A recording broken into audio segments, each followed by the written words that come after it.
Question 7 sample question paper का 2021-22 term 2।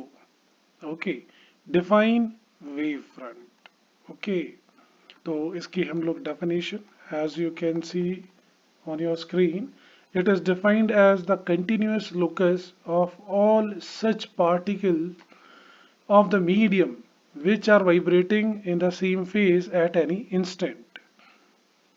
It means कि मेरे पास अगर एक पार्टिकल है, इसके सेम टाइम पे अगर मैं यहाँ पे ड्रॉ करूँ, यहाँ पे ड्रॉ करूँ, यहाँ पे, यहाँ पे, जितने भी डायरेक्शन में लाइट जाती है बट सेम टाइम पे, और उन सभी को ज्वाइन करें और वो सारे के सारे सेम फेज में वाइब्रेट कर रहे हो, मतलब अगर सब नीचे की तरफ हैं तो सब नीचे की तरफ ही होंगे। ओके, तो दैट्स हाउ की continuous locus of all such points. Done. अब नेक्स्ट हम लोग ले लेते हैं draw the shape of refracted wave front when the plane incident wave undergoes the refraction from optical denser medium to the rarer medium. Let's say अब मुझे denser medium यहाँ draw करने के लिए पहले हम लोग यहाँ पे एक लाइन ड्रॉ कर लेते हैं। ओके, ये मीडियम के लिए हमने लाइन ड्रॉ कर लिया। ऊपर वाला जो अपसाइड है हम उसको डेंसर मीडियम कंसीडर कर लेंगे, डेंसर मीडियम। नीचे वाले को हम रेरर मीडियम। ओके, अब यहाँ पे हम लोग डेंसर मीडियम में एक वेव बना लेते हैं। लेट्स सेट वेव फ्रंट की इनफाइनाइट से मेरे पास एक सभी लाइंस पैरेलल है किसी एक इंस्टेंट पे। ओके, इसको थोड़ा नियर बाय ले लेते हैं तो ज़्यादा कंपैरेबल रहेगा।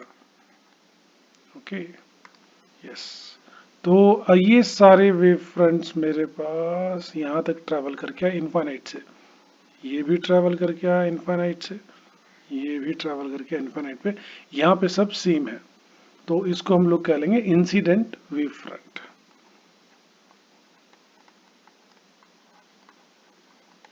Incident wave front. Okay, done. अब यहाँ पे ये डेंसर मीडियम में एग्जांपल के तौर पे अगर मेरे पास यहाँ पे लाइट ट्रैवल करती है 2 लाख किलोमीटर पर सेकेंड, तो रेरर में वो करती है 3 लाख, तो वेलोसिटी हमारे पास डिफरेंट होगी। तो ये जो मेरे पास यहाँ तक लाइन इसकी आ रही है, ये सपोज मेरी v1 वेलोसिटी से ट्रैवल कर रही है, और ये जो एंगल बनेगा ये इंसिडेंट एंगल बनने वाला है। ठीक है, और इसका जो ट्रैवलिंग टाइम होगा उसको हम लोग t ले लेंगे, सेम टाइम लेंगे जो हमारे पास रिफ्लेक्टेड आउटवर्ड्स होगी। अब यहाँ पे भी मैं एक नॉर्मल ले लेता हूँ, यहाँ पे भी एक line normal to the plane, ये मेरे पास नॉर्मल n1 कंसिडर कर लेते हैं, ये वाला नॉर्मल n2। अब जैसे ही लाइट मेरे पास डेंसर से रैरर के मीडियम की तरफ जाती है, सपोज ये लाइन मेरे पास यहाँ आती है, इट विल ऐसे तो जानी चाहिए स्ट्रेट, ठीक है, but it will going to bend away from the normal. तो अगर ये अवे फ्रॉम द नॉर्मल अगर बेंड होती है, लेट्स से मैं इसको इस तरफ बेंड कर देता हूँ,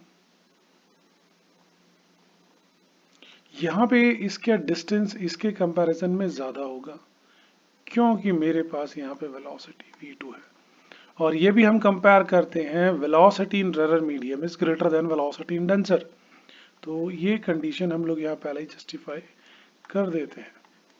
ओके, और अब मैं ये सभी लाइंस कई देर में, क्योंकि अब ये वाला यहाँ पे आके जस्ट टच हुआ, उतनी देर में इसने यहाँ तक किया, और इन सभी लाइन को मैं एक पॉइंट पे ज्वाइन कर देता हूँ, तो ये मैंने ज्वाइन किया।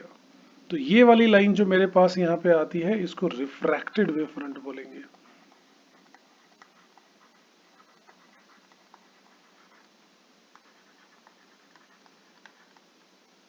ठीक है, रिफ्रैक्टेड वेव फ्रंट।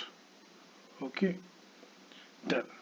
तो अब हमारे पास, और इसका भी टाइम मुझे सेम टाइम है, जितना टाइम इसने यहाँ से यहाँ आने में लिया उतना ही टाइम, क्योंकि पैरेलल स्टार्ट हुए थे ना, ये दोनों लाइन पैरेलल थी, तो ये यहाँ तक पहुंच गया, तो ये इसकी डायरेक्शन शो कर दी हमने यहाँ पे।